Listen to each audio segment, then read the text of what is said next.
సామెతలు 26:23 నుండి 25 వచనాలు ముఖ్యంగా కపటం మరియు మోసం గురించి హెచ్చరిస్తాయి.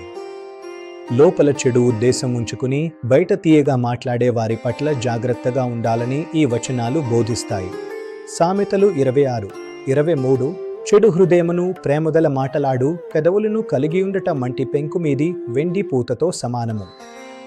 మట్టి పాత్రకు వెండి పూత పూస్తే అది బయటకు విలువైనదిగా కనిపిస్తుంది, కానీ లోపల అది కేవలం మట్టి పెంకు మాత్రమే. వచనం 26-24 పగవాడు పెదవులతో మాయలు చేసి అంతరంగములో కపటము దాచుకొనును.